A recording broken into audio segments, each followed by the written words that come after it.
2007, I went to Borneo first to do some filming about the rainforest. And my journey took me to Kota Kinabalu on Borneo in the province of Sabah. And on the drive from the airport to my hotel, I passed all these new apartment blocks and new hotels that are going up on the waterfront in Kota Kinabalu. I don't know if anybody knows the boom town there.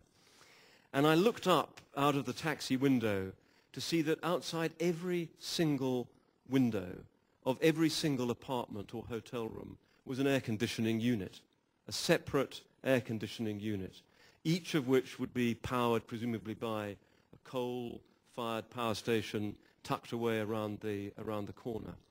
And I thought to myself, what a pity that that's the path this resort, this booming resort, is on.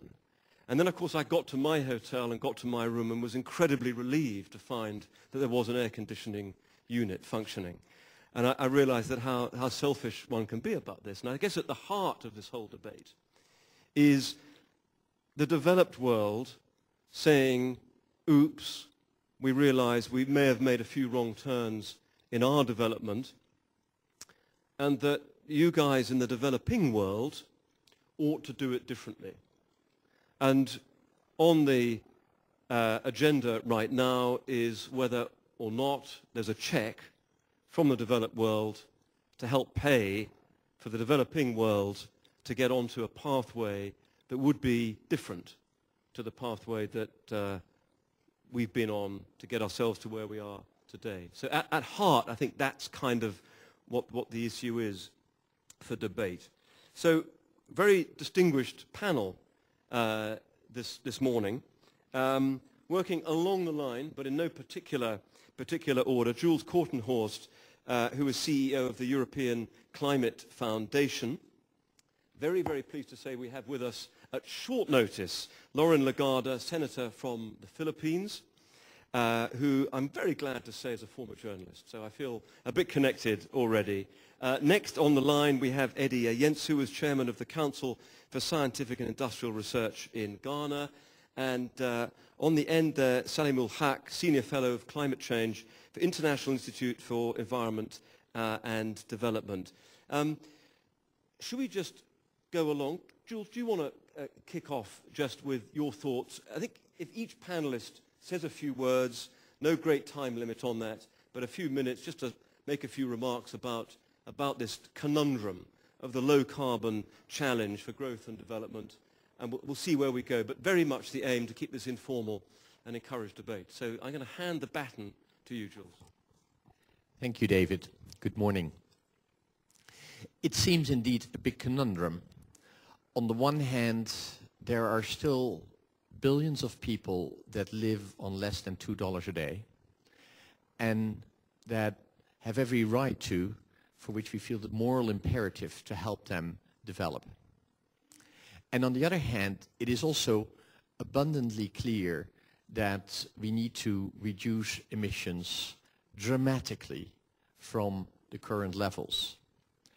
And if you divide those two, if you make the calculation, what we essentially need to do over the course of the next 40 years is to improve the carbon productivity of our global economy by a factor of 10.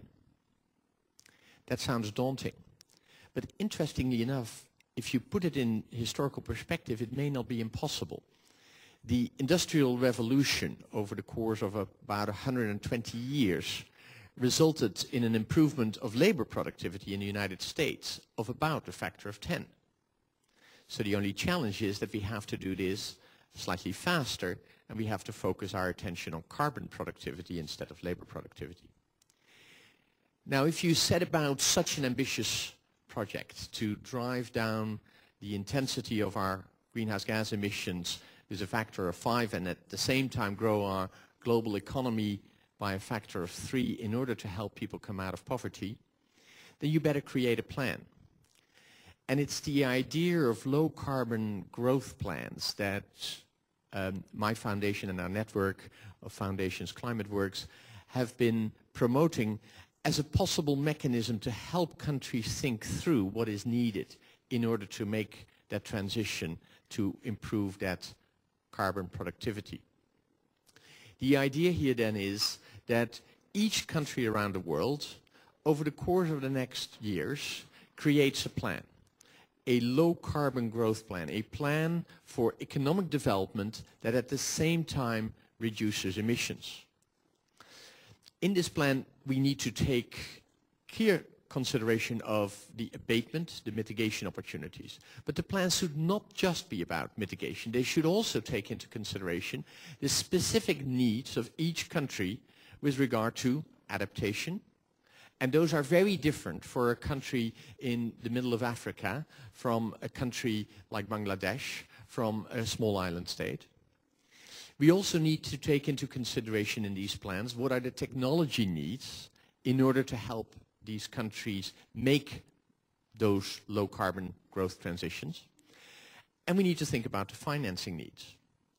And it is our view that if each country makes one of these plans in their own mechanism, appropriate to its own circumstances, driven by the opportunities for mitigation, the needs for adaptation, and the requirements for funding and technology, then those plans could in some way become the platform for discussion among countries about what is needed. And they also could become a mechanism to mobilize both the business community and civil society in the path towards low carbon growth. And finally, they become a mechanism for all of us to look at each other and say, are we on the right track? To measure and to report if we are on the right track. So the concept of low carbon growth plans may be a way in which countries, developing and developed, can make the transition to low carbon prosperity.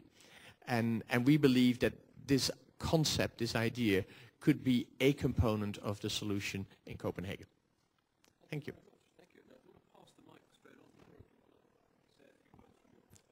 Thank you, David, and thank you for allowing me to join this esteemed group. I did my piece yesterday at the opening plenary, and I thought my job was done.